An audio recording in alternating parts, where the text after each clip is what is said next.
Praise the lord. హల్లెలూయా. మన వాక్య ధ్యానాంశమై కీర్తనల గ్రంథం 51వ కీర్తన 17వ శరణాన్ని చదువుకుందాం. విరిగిన మనసి దేవునికి ఇష్టమైన బలులు. దేవా, విరిగి నలిగిన హృదయమును నీవు అలక్ష్యము చేయవు. చదవబడి లేఖనములో నుండి దేవుడు మనతో మాట్లాడును గాక. ఆమేన్.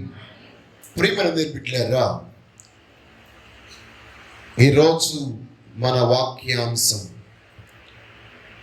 దేవుని సముఖమందు విరిగిన వాటి యొక్క మహిమ.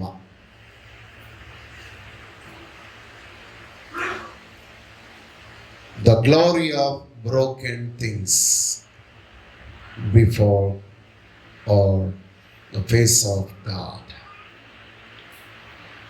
దేవుని సముఖములో ఏమి విరగబడినా అది మహిమకరముగానే ఉంటుంది. దేవునికి స్తోత్రం. హల్లెలూయా. ఈ లోకంలో చాలా మంది విలువైన వాటిని సమకూర్చుకుంటూ ఉంటారు. వారి దగ్గర భద్రపరచుకోవడానికి, దాచుకోవడానికి, ఎవరికైనా చూపించడానికి విలువైన వాటిని సమకూర్చుకుంటూ ఉంటారు. కానీ మన దేవుల్లో ఉన్న గొప్పతనం ఏంటో తెలుసా?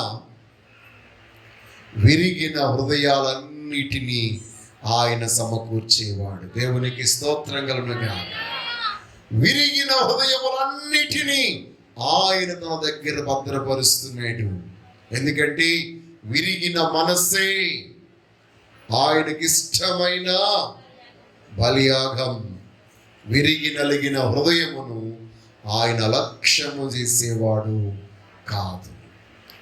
కాబట్టి ప్రేమ వాళ్ళరా, లోకములో విభిన్న రకాలైనటువంటి ప్రజలు విలువైనటువంటి వాటిని సమకూర్చుకుంటూ ఉంటే విరిగిన వాటిని సమకూరుస్తున్నాడు మన ప్రభు అయిన యేసు క్రీస్తు. మొట్టమొదటిగా మనం గమనించినప్పుడు దావీదు భక్తుడు తన యొక్క జీవితంలో దేవునికి విరుద్ధమైనటువంటి పాపము చేశాడు. భక్తులు తమ జీవితంలో అప్పుడప్పుడు దేవుని యొక్క చిత్తము నుండి తొలగిపోయినప్పుడు, వారి యొక్క జ్ఞానం మీద, వారి ఆలోచన మీద ఆధారపడినప్పుడు ఎంతటి గొప్పవారైనా పొరపాటు చేస్తారు, పాపమును చేస్తారు. అయితే దావీదులో ఉన్న గొప్పతనం ఏంటి అని మనం గమనించినట్లయితే, అతడు చేసినటువంటి పాపాన్ని ఎరిగినటువంటి వాడిగా ఉన్నాడు. ఆ పాపమును గురించి ఎప్పుడైతే తాను బోధించబడ్డాడో వెంటనే దేవుని యొక్క సముఖంలో తన సింహాసనమును విడిచి రాజవస్త్రములను తీసివేసి గోనె బట్టను ధరించుకొని తన హృదయమును విరగగొట్టుకుంటూ ఉన్నాడు. దేవునికి స్తోత్రము కలుగునుగా. హల్లెలూయా. తన మనస్సును విరగగొట్టుకున్నాడు. దేవా, విరిగిన మనస్సు నీకు ఇష్టమైన బలు కదా, నీవు విరిగి నలిగిన మనస్సును అలక్ష్యము చేయవు కదా. ఇదిగో నా హృదయమును నేను మరలా విరగగొడుతున్నాను. దానిలో పాపం అనేది ఉండకుండానట్లు, దానిలో ఇంకా ఈ లోక సంబంధమైనటువంటి సుఖ భోగాలనేవి ఈ హృదయంలో ఉండకుండానట్లు దానిని సంపూర్ణంగా నేను విరగగొట్టి నీ సన్నిధిలో నీకు దాన్ని అప్పగిస్తున్నానయ్యా అని అంటున్నాడు. దేవునికి స్తోత్రము కలుగునుగా. హల్లెలూయా.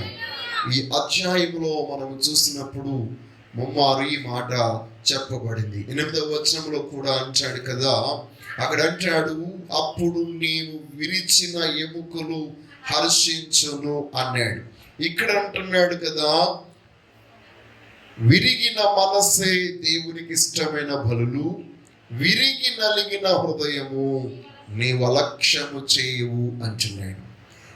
ఇక్కడ ఈ యొక్క అధ్యాయంలో ముమ్మారు చెప్పబడినటువంటి మాటలు, ఉత్సాహ సంతోషములు నాకు వినిపింపుము, అప్పుడు నీవు విరిచిన ఎముకలు హర్షించును.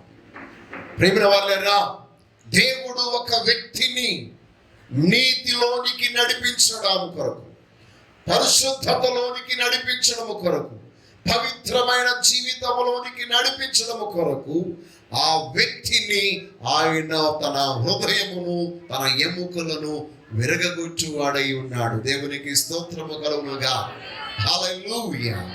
మన యొక్క వాడిక భాషలో చెప్పాలంటే వీడికి ఎముకలు ఎరగొడితే కానీ బుద్ధి రాదు అని అంటాం, చూశారు? అలాగన్నమాట. ఈ యొక్క దినాన మన యొక్క జీవితంలో ఆ సత్యాన్ని మనము గమనించాలి. ఈరోజు దేవుని సన్నిధికి మనం వస్తున్నది ఆ మహిమ గల దేవుని సన్నిధిలో విరిగి నలిగిన హృదయముతో ప్రార్థించడానికి. ఈరోజు బాప్తిస్మం పొందేటువంటి వారందరూ కూడా తమ జీవితాల్లో ఏదైనా ఒక మాలిన్యం ఉన్నట్లయితే ఆ మాలిన్యము తొలగిపోవునట్లు ఈ రోజు మీ మనస్సు విరగగొట్టబడును గాక. హల్లెలూయా. మన బ్రతుకుల్లో ఉన్న ప్రతి మాలిన్యము, కల్మషము, ప్రతి దోషము తొలగిపోవునట్లు, ఒక బట్ట త్వరగా ఆరాలి అంటే దాన్ని మనం ఏం చేస్తాం? పిండుతాం, విరగగొడతాం దాన్ని. అది విరగగొట్టి నలగగొచ్చినప్పుడు మాత్రమే దానిలో ఉన్నటువంటి తేమంతా తొలగిపోయి అది తొందరగా ఆరిపోతుంది. అలాగే ఈ రోజు మన యొక్క జీవితాలు దేవుని సముఖంలో విరగగొట్టబడును గాక.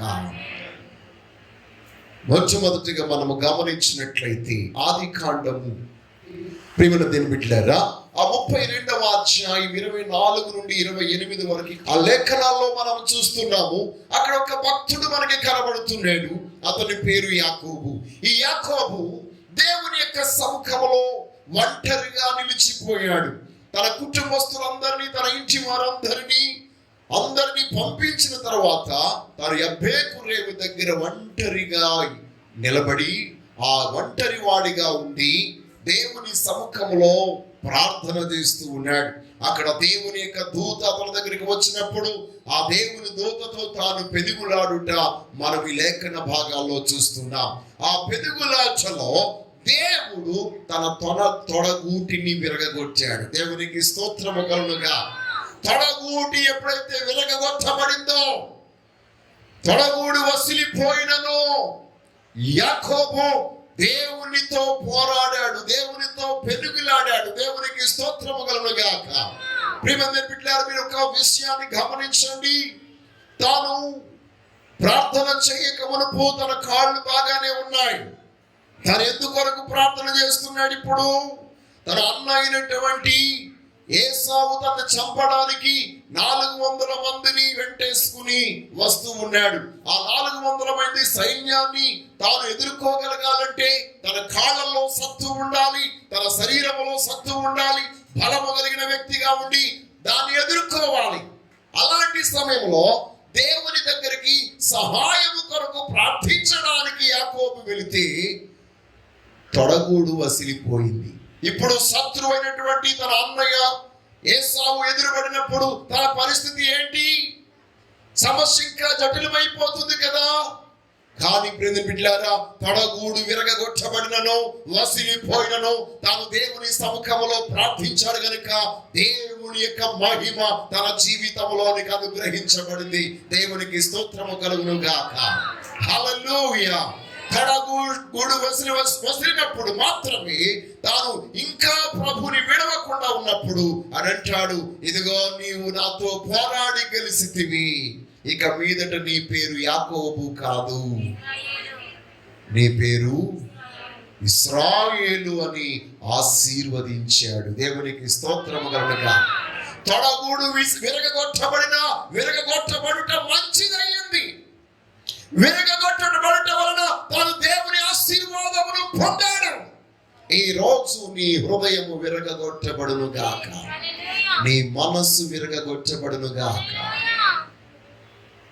మన జీవితంలో చాలా సందర్భంలో అంటాము, మీ మీద మాకు మనసు ఇరిగిపోయిందండి అంటాం. ఆ మనసు ఇరిగిపోవడం కాదు ఇక్కడ చెప్పాం. మనసు ఇరిగిపోవడం అంటే ఏంటి?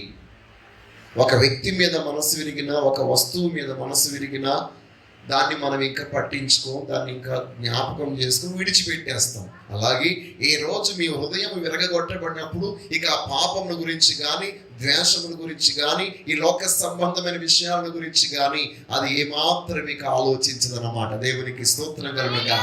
హల్లెలూయా. కాబట్టి ఈ రోజు మన యొక్క జీవితంలో యాకోబును అప్పటి వరకు వెంటాడినటువంటి శాపం, అప్పటి వరకు తను వెంటాడినటువంటి ఆ భయం, అప్పటి వరకు తను వెంటాడినటువంటి ఆ మరణం ఎప్పుడైతే తన తలగూడు విరగొట్టబడిందో అప్పటితో అది తొలగిపోయింది. దేవునికి స్తోత్రము కలుగుగాక. ఎప్పుడైతే తలగూడు వసిలిపోయిందో యాకోబు ఇప్పుడు ఇశ్రాయేలు అయ్యాడు. ఇశ్రాయేలుతో దేవుడు తోడుగా ఉన్నాడు. దేవునికి స్తోత్రం కలుగుగాక. చంపాలని వచ్చే అన్నయ్య, చంప చూచినటువంటి వాడు ఇప్పుడు ఏం చేస్తున్నాడు? చెంప మీద ముద్దు పెడుతున్నాడు. కర్రలతో బయలుదేరిన వాడు ఇప్పుడు కౌగులించుకుంటున్నాడు. కత్తులతో పొడిసేద్దాం అనుకున్న వాడు ఇప్పుడు ముద్దు మీద ముద్దు పెడుతున్నాడు. ప్రియమైన వారేరా, ఈ రోజు నీ యొక్క జీవితంలో జీవము గల దేవుని సందులో అద్భుతాన్ని పొందడం కొరకు మన కాళ్ళు అరిగిపోతాయని, మోకాళ్ళు నొప్పులు వచ్చేస్తాయని, లేకపోతే మనము చేతులు బలహీనమైపోతాయని మోకరించి ప్రార్థన చేయలేకపోతున్నాం. మనం ఏమి కాదు. ఈ రోజు ప్రభు సముఖంలో మన మోకాళ్ళు బలపరచబడును గాక, మన చేతులు వడిలిపోయిన చేతులు బలపరచబడును గాక. ఆ గొప్ప దేవుని యొక్క మహిమ మన మధ్యకి ఇప్పుడు దిగి వచ్చును గాక. ఎందుకనగా నీవు దేని కోసమైతే భయపడుతున్నావో అది తొలగించబడాలంటే నీవు దేవుని సందులో విరగగొట్టబడాలి. ఇక్కడ యాకోబు విరగగొట్టబడినప్పుడే దేవుని మహిమను చూడగలిగాడు, దేవుని శక్తిని పొందగలిగాడు. యవనస్తులారా, మీ జీవితంలో మీ బ్రతుకులో దేవుని అద్భుతం చూడాలనుకుంటున్నారా? అందరికంటే గొప్పవారుగా ఉండాలనుకుంటున్నారా? మీ గ్రామంలో, మీ సొసైటీలో, మీ కాలేజీలో అందరికంటే గొప్పవారుగా ఉండాలంటే దేవుని సముఖంలో మీరు విరగగొట్టబడాలి. దేవునికి స్తోత్రం. హల్లెలూయా. విరగగొట్టబడినప్పుడే దేవుడు మిమ్మల్ని ఉన్నత స్థితిలోనికి నిలబెడతాడు. నా చెయ్యి ఇరిగిపోతుందేమో, నా కాలు ఇరిగిపోతుందేమో, నేనేమైపోతాను అని భయపడవలసిన పని దేవుని సముఖంలో ఉన్న మనకి ఏమీ అవసరం లేదు. కాబట్టి ప్రియమైన బిడ్డలారా, ఆ సర్వశక్తి గల దేవాది దేవుని సముఖంలో మీ అందరికీ తెలియజేస్తున్నాను, యాకోబు తొడగూడు విరగగొట్టబడింది, తర్వాత దేవుని మహిమను తాను చూసాడు. కాబట్టి విరగగొట్టబడుటలో దేవుని మహిమ. దేవునికి స్తోత్రం. హల్లెలూయా, హల్లెలూయా. రెండవదిగా మనం చూసినట్లయితే ప్రియమైన బిడ్డలారా, మత్తయి సువార్త 14వ అధ్యాయం 19వ వచనాన్ని చదువుకుందాం. పచ్చిక మీద కూర్చుండుడని జనులకు ఆజ్ఞాపించి 5 రొట్టెలను 2 చేపలను పట్టుకొని ఆకాశము వైపు కన్నులెత్తి ఆశీర్వదించి ఆ రొట్టెలు విరచి శిష్యులకు ఇచ్చెను. శిష్యులు జనులకు వడ్డించి వారందరూ తిని తృప్తి పొందిన తరువాత మిగిలిన ముక్కలు 12 గంపల నిండా ఎత్తిరి. చదవబడినటువంటి లేఖనంలో మనం చూసినట్లయితే ఇక్కడ ప్రభువు చేతిలో విరగగొట్టబడిన రొట్టె. మొదట మనం గమనించాం, యాకోబు యొక్క తొడగూడి విరగగొట్టబడింది. దేవుని మహిమను తాను చూడగలిగాడు. తన శత్రువు సహితం తనకి మిత్రుడయ్యాడు. తన జీవిత కాలమంతా దేవుని మహిమను చూడగలిగే గొప్ప ఆశీర్వాదాన్ని యాకోబు పొందుకున్నాడు. రెండవదిగా మనం చూసినట్లయితే యేసయ్య చేతిలో ఉన్న 5 రొట్టెలు 2 చిన్న చేపలు. ఈ యొక్క లేఖన భాగంలో మనం చూస్తున్నప్పుడు ఆ 5 రొట్టెలు 2 చిన్న చేపలు బాలుని యొక్క జాలిలో ఉన్నప్పుడు లేక సంచిలో ఉన్నప్పుడు అవి 5 గానీ 2 గానీ ఉన్నాయి. కానీ ప్రభు యొక్క చేతిలోనికి వచ్చి ప్రభు చేత ఎప్పుడైతే అవి విరగగొట్టబడ్డాయో దేవునికి స్తోత్రము కలుగునుగా. అవి విరగగొట్టబడినప్పుడు దేవుని మహిమ ఆ విరగగొట్టబడినటువంటి ఆ రొట్టెలోనికి వచ్చి ఉన్నది. దేవునికి స్తోత్రము కలుగుగా. హల్లెలూయా. ప్రియమైన వారలారా, ఈ రోజు మీరు గత 7 రోజులుగా లేక 6 రోజులుగా దేవుని యొక్క వాక్యం అనే రొట్టెను విరగగొట్టుచు ఉండగా మీరందరూ భుజిస్తూ ఉన్నారు. దేవునికి స్తోత్రం. రొట్టె ఆహారమునకు సూచనగా ఉంది. ఆహారము అనగా జీవ వాక్యం, జీవము కలిగిన దేవుని వాక్యానికి పోలికగా ఉన్నది.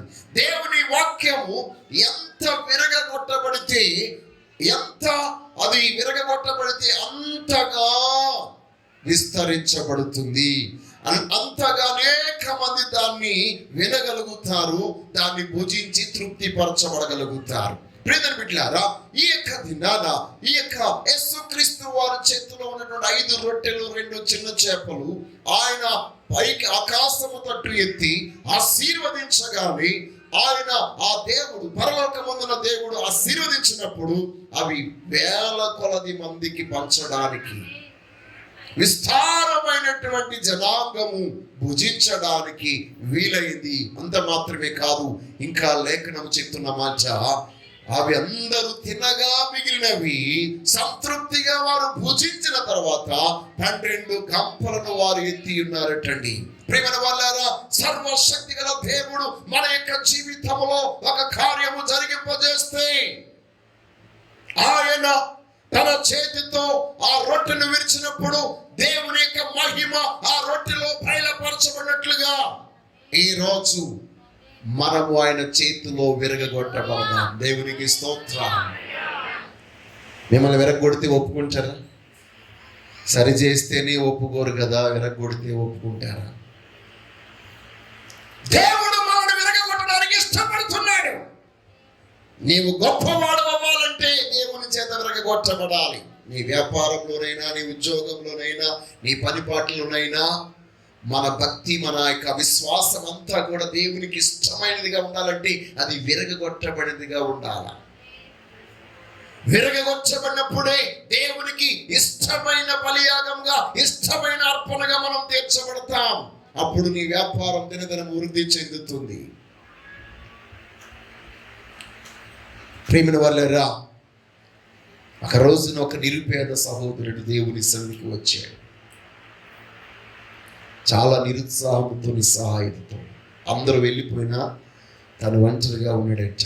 పాస్టర్ గారు అడిగారట, ఏంటి ఇంత దిగాలుగా ఉన్నావు, ఏంటంటే ఏం చేసినా సక్సెస్ అవ్వట్లేదండి, ఏం ప్రతిఫలం పొందలేని స్థితిలో ఉన్నాను. దైవజనుడు చెప్పాడు, నీవు గొప్పవాడు అవ్వాలనుకుంటున్నావా అందరికంటే అన్నాడట. అవునండి. అయితే రోజులో మొదటి గడియ దేవునికి ఇచ్చే,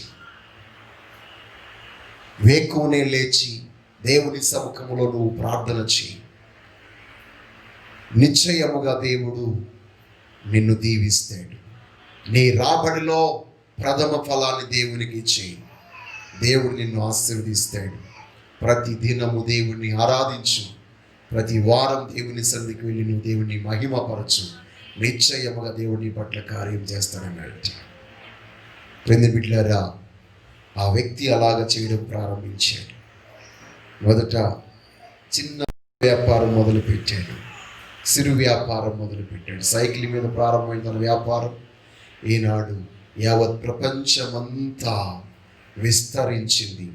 ఒకప్పుడు 10 రూపాయలు దేవునికి ఇచ్చేవాడట. 100 రూపాయలు వస్తే, ఇప్పుడు 100 రూపాయలు వస్తే 90 రూపాయలు దేవునికి ఇస్తున్నాడట. దేవునికి స్తోత్రం. అయినా తన వ్యాపారం ఇంకా విపరీతంగా అభివృద్ధి చెందింది. ఈనాడు ఎక్కడ చూసినా తాను వ్యాపారమే, ప్రతి ఒక్కరి నోట్లో తన వ్యాపారమే.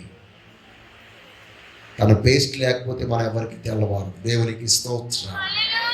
అందుకొరకు తాను దేవునికి సమయం ఇచ్చిన వాడు ఇలాగ దీవించబడతాడు అని చెప్పడం కొరకు సాక్ష్యముగా న్యూయార్క్లో అందరికీ కనబడేటట్లు పెద్ద గడియారమును పెట్టి, ఆ గడియారం ప్రక్కన కోల్గేట్ అని రాసి ఉంచింది. అతని పేరే కోల్గేట్. పేస్ట్ పేరు కోల్గేట్ కాదు, తన పేరే కోల్గేట్. ఇప్పటికీ ప్రపంచమంతా గొప్ప సాక్ష్యం. ప్రియమైన బిడ్డలారా, దేవునికి సమయం ఇచ్చిన వాడు, దేవుని కొరకు తను అప్పగించుకున్నవాడు ఎప్పుడు చెడిపోడు, ఉన్నతమైన స్థితిలో ఉంటాడని ఆ సాక్ష్యం తెలియజేస్తుంది. కాబట్టి ఈరోజు నీవు దేవుని చేతిలో పెట్టబడిన రొట్టె వలె ఉంటే, ఆయన నిశ్చయముగా నిన్ను ఆయన ఆశీర్వదించిన వెరగగొడితే నీ బ్రతుకు దినదినము వృద్ధి పొందుతూనే ఉంటుంది. దేవునికి స్తోత్రం కలుగునుగా. దేవుని రోజు మిమ్మల్ని అలాగా దీవించునుగాక, అలాగ తన యొక్క మేలుతో నింపునుగాక. మూడవదిగా మనం చూసినట్లయితే మార్కు సువార్త 14వ అధ్యాయం 3వ వచనంలో మనం చూస్తున్నప్పుడు, ఆయన బేతనియాలో కుష్ఠి రోగి అయిన సీమోను ఇంట భోజనమునకు కూర్చుండి ఉన్నప్పుడు ఒక స్త్రీ మిక్కిలి విలువ గల అచ్చ జటమాంసి అత్తర బుడ్డి తీసుకుని వచ్చి ఆ అత్తర బుడ్డి పగలగొట్టి ఆ అత్తరు ఆయన తల మీద పోసెను. దేవునికి స్తోత్రం కలుగునుగా. హల్లెలూయా. యోహాను సువార్త 12వ అధ్యాయంలో మనం చూసినప్పుడు 12వ అధ్యాయంలో మనం చూసినట్లయితే 3వ వచనములో, అప్పుడు మరియా మిక్కిలి విలువ గల అచ్చ జటమాంసి అత్తరు ఒక సేరున్నర ఎత్తు తీసుకుని యేసు పాదములకు పూసి తన తల వెంట్రుకలతో ఆయన పాదములను తుడిచెను. ఇల్లు అత్తరు వాసనతో నిండెను. దేవునికి స్తోత్రం. బిడ్డలారా, ఇక్కడ మనం గమనించినట్లయితే అత్తరు యొక్క బుడ్డి పగలగొట్టబడింది లేక విరగొట్టబడింది. ఈ అత్తరు చాలా విలువైనది. అచ్చ జటమాంసి అత్తరు. ఇది యేసు క్రీస్తు వారి యొక్క భూస్థాపితమునకు సదృశ్యముగా ముందుగానే ప్రవచనాత్మకమైన దృష్టితో ఆయన తల మీద పోయబడి అభిషేకించబడింది గనుక ప్రభు వారు చెప్పారు, ఎక్కడ నా సువార్త ప్రకటించబడినా దీని గూర్చిన వార్త తెలియజేయబడుతుంది, ఈమె చేసింది ప్రశంసించబడుతుంది అని ప్రభు చెప్పాడు. దేవునికి స్తోత్రం కలుగునుగా. అది విలువైనదని, ఆ కాలంలోనే అంత విలువైనదైతే ఈ కాలంలో ఇంకెంత విలువై ఉండొచ్చు అంటారు. బిడ్డలారా, నేను మొన్న ఒకసారి సెంట్ కొందామని వెళ్తే అక్కడ 20,000 రూపాయల సెంట్ ఉంది. అది ఇంతే ఉంది. పెద్ద పెద్ద వాళ్ళందరూ ఆ యొక్క సెంట్లు కొనుక్కుని పోసుకుంటూ ఉంటారు. అలాంటి అత్తరును, ఆ విలువైనటువంటి అత్తరును దేవుని సముఖంలో దేవునికి ఇచ్చుట కొరకు అది విలువగా ఆమె ఎంచలేదు. ఇది ప్రభువే గొప్ప విలువైన వాడని ఎంచింది కనుక తన యొక్క కీర్తి ఎప్పటికీ ప్రశంసించబడుతూనే ఉంది. దేవునికి స్తోత్రం కలుగునుగా. విరగొట్టబడిన అత్తరు బుడ్డి వల్ల తన యొక్క జీవితం అంతా, తన కుటుంబం అంతా ఎన్ని వేల సంవత్సరాలు అయిపోయినా దేవుని నామం మహిమ పరచబడుతూనే ఉంది. దేవునికి స్తోత్రం కలుగునుగా.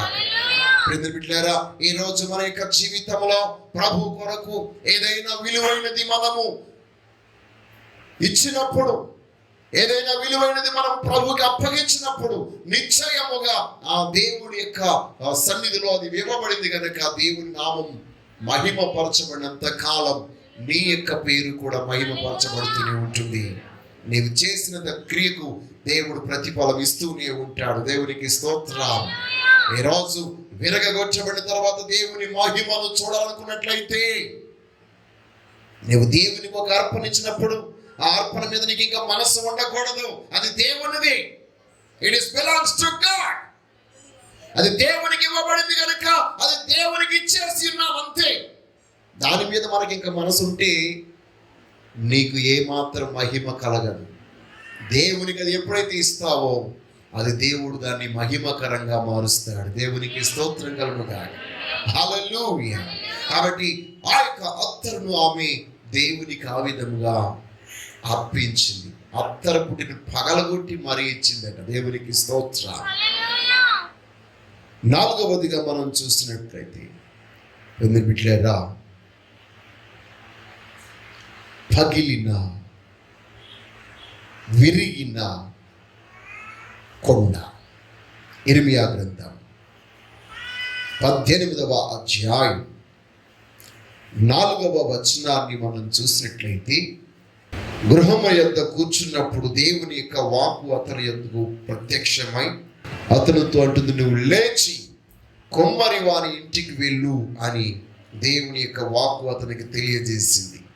ఆ సమయం తాను కుమ్మరి వారి ఇంటికి వచ్చినప్పుడు బైబిల్ చెప్తున్న మాట, కుమ్మరి జిగటి మంటితో చేయుచున్న కుండ వాని చేతిలో విడిపోగా ఆ జిగటి మన్నును మరలా తీసుకుని కుమ్మరి తనకు యుక్తమైనట్టుగా దానితో మరి యొక్క కుండ చేసేది. దేవునికి స్తోత్రం, హల్లెలూయా. ఈ యొక్క కుండ విశ్వాసులకు సూచనగా ఉంది.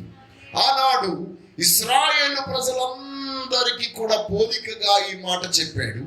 ఈనాడు విశ్వాసులైన మనందరికీ పోలికగా ఈ మాట చెప్పబడుతుంది. దేవునికి స్తోత్రం కలుగునుగా, హల్లెలూయా.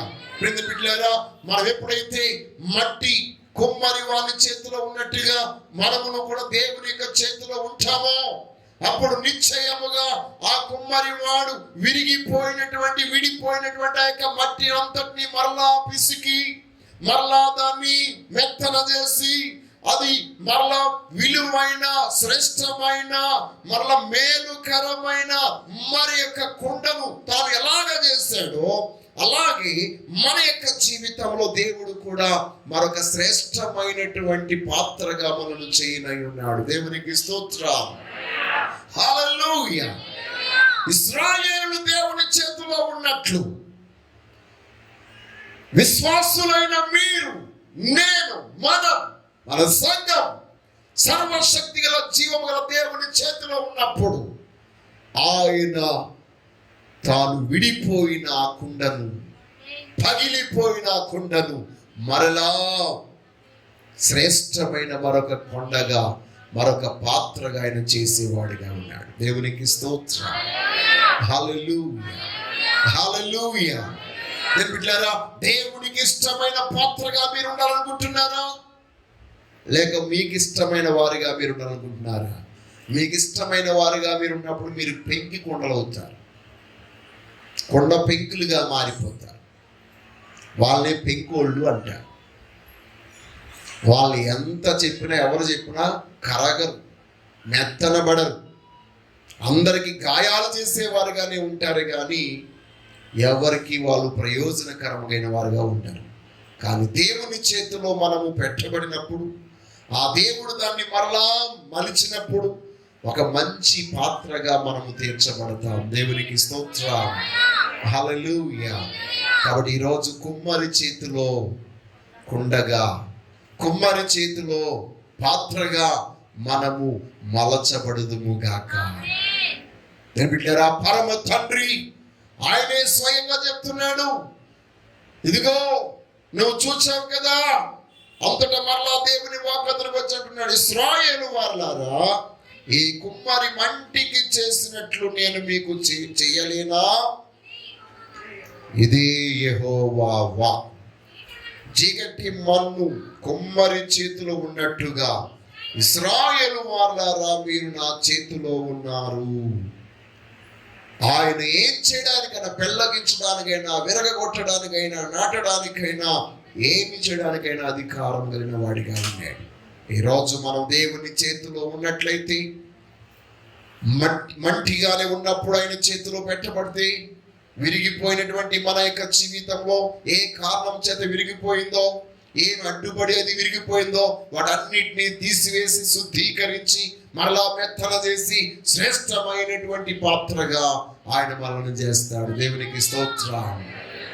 బిడ్డలారా, కుమ్మరి ఒక కుండ చేయడం మొదలు పెట్టినప్పుడు అది ఒక రకమైన కుండ చేయాలనుకుంటాడు, కానీ అది విరిగిపోయినప్పుడు ఆ కుండ కాకుండా మరొక పాత్ర చేయడానికి దాన్ని మలుస్తాడు. దేవునికి స్తోత్రం, హల్లెలూయా. కాబట్టి ఈ రోజు మనం దేవుని చేతిలో విరగగొట్టబడిన వారముగా ఉంటే విలువైన పాత్రగా మనము చేయబడతాం. దేవునికి స్తోత్రం, హల్లెలూయా. 5వదిగా మనం చూసినట్లయితే బిడ్డలారా, యేసు క్రీస్తు వారి యొక్క దేహం, విరగగొట్టబడిన యేసయ్య దేహం. యేసుక్రీస్తు వారు ఈ లోకములో సమస్త మానవాళి కొరకై ఈ లోకానికి వచ్చి ఆయన కలువరి సిలువలో మన కొరకై విరగగొట్టబడ్డాడు. ఆయన విరగగొట్టబడక మునుపు ఆయన చూపిన మాదిరిని, పోలికను మనం ఒక్కసారి మత్తయి సువార్త 26:26లో మనము చూసినట్లయితే, వారు భోజనము చేయుచుండగా యేసు ఒక రొట్టె పట్టుకొని దాన్ని ఆశీర్వదించి విరిచి తన శిష్యులకు ఇచ్చి, మీరు తీసుకుని తినుడి, ఇది నా శరీరం అని చెప్పాను. దేవునికి స్తోత్రం. ఆయన శరీరమును ఆయన విరిచి మనకు అనుగ్రహింపజేశాడు. తద్వారా దేవుని యొక్క మహిమ సంఘములో, ఆయన యొక్క విశ్వాసులలో బయలుపరచబడుతూనే ఉంది. దేవునికి స్తోత్రం. పరిశుద్ధ బలారాధనలో ఎవరైతే పాలుభాగస్తులు అవుతున్నారో, ఈ విరవబడినటువంటి రొట్టెను భుజించినప్పుడు క్రీస్తుకు సదృశ్యముగా దాన్ని ఎవరైతే భుజిస్తున్నారో, ఆ యొక్క క్రీస్తు శరీరం అని వివేచించి ఆ యొక్క రొట్టెను భుజిస్తున్నారో, వారిలోనికి క్రీస్తు యొక్క మహిమ బయలుపరచబడుతుంది. దేవునికి స్తోత్రం కలుగుగాక. ఆనాడు రక్తస్రావశ్రీ ఆయన వస్త్రపు చెంగు ముట్టి తిని గొప్ప స్వస్థత పొందింది కదా. మరి ఆయన శరీరము మనము భుజిస్తున్నప్పుడు ఇంకెంత అద్భుతాలు జరగాలి మన బ్రతుకులో. మరి ఎందుకు జరగట్లేదు? మీకు ఎంత చెప్పినా వివేచన రావటం లేదు. ఏదో రొట్టి ఇస్తున్నారు పాస్టర్ గారు, మీరు తినేస్తున్నారు. అలాగా కాకుండా వివేచనతో మీరు దాన్ని భుజించినప్పుడు అద్భుతం జరుగుతుంది. ఆ రొట్టెను ముట్టగానే మహిమ మీలోనికి వస్తుంది. అది ఇక భుజించినప్పుడు మీ సర్వ అవయవాలు శుద్ధి చేయబడతాయి, ఆరోగ్యంతో నింపబడతాయి, శక్తితో నింపబడతాయి. నరనరాలలో మూలుగులలోనికి సత్తువు దిగి వస్తుంది. దేవుని అభిషేకము మీలో ప్రవహిస్తుంది. దేవునికి స్తోత్రము కలుగుగాక. హల్లెలూయా. విరవబడిన తర్వాత మహిమ. యేసయ్య విరగగొట్టబడకపోయి ఉంటే మనకెవ్వరికి పాప క్షమాపణ కలిగి ఉండేది కాదు. ఆయన విరగగొట్టబడకపోయి ఉంటే మన జీవితంలో ఎవరము నిత్య జీవానికి పాత్రమయ్యే వారము కాము. ఆయన విరగగొట్టబడకపోతే మనం నరకం నుండి తప్పించబడే వారమే కాము. ఆయన విరగగొట్టబడకపోతే సాతాను బంధకాల్లో మనం ఇంకా ఉండేవారం. ఆయన విరగగొట్టబడ్డాడు గనుకని లోకం నుండి, సాతాను బంధకాల నుండి, దుష్టుని బంధకాల నుండి, పాపపు బంధకాల నుండి, నరకపు బంధకాల నుండి మనకు విడుదల కలిగింది. దేవునికి స్తోత్రం. విడుదల పొందాలనుకున్న వారు విరవబడిన యేసయ్య దగ్గరికి రావాలి. ప్రియమైన వాళ్ళరా, ఏ రోజు విరవబడ వాటిని బట్టి ఏవైతే విరవబడ్డాయో ఆ విరవబడిన తర్వాత మహిమ కనబడింది. వాటిలో విరిగిన వాటి యొక్క మహిమను మనం చూస్తాం. మొదటిగా నేను చెప్పాను, యాకోబు తొడగూడి విరగగొట్టబడింది. దేవుని మహిమను చూశాడు. బాలుని యొక్క 5 రొట్టెలు 2 చేపలు విరగగొట్టబడ్డాయి. ప్రజలందరూ దేవుని మహిమను చూశారు. అత్తరు బుడ్డి విరగగొట్టబడింది.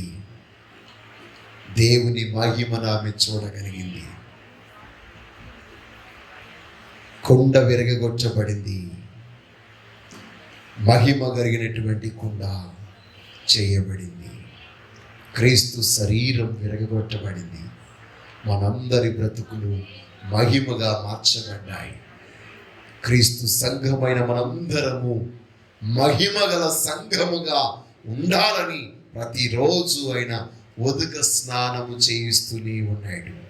కాబట్టి ప్రియమైన బిడ్డలారా, ఈరోజు ఆ గొప్ప దేవుని యొక్క మహిమకు మనము పాత్రలు అవ్వాలనుకున్నట్లయితే, ఈరోజు నీ ఇంటిలో దేవుని మహిమ ఉండాలని ఆశపడుతున్నావా? నీ ఉద్యోగంలో దేవుని మహిమ ఉండాలని ఆశపడుతున్నావా? నీ వ్యాపారంలో దేవుని మహిమ ఉండాలని ఆశపడుతున్నావా? నీ చదువులో దేవుని మహిమ ఉండాలని ఆశపడుతున్నావా? నువ్వు చేసే పనుల్లో దేవుని మహిమ ఉండాలని ఆశపడుతున్నావా? అయితే ఈ సమయమందు సర్వశక్తిగల దేవాది దేవుని యొక్క సముఖములో విరగగొట్టబడు. విరిగిన మనసుతో, విరిగిన హృదయముతో ఆ దేవుని సముఖంలో నువ్వు ప్రార్థన చేయి. ఇప్పుడే దేవుడు నీ పక్షముగా తన గొప్ప కార్యములు చేయడానికి ఇష్టపడుతున్నాడు.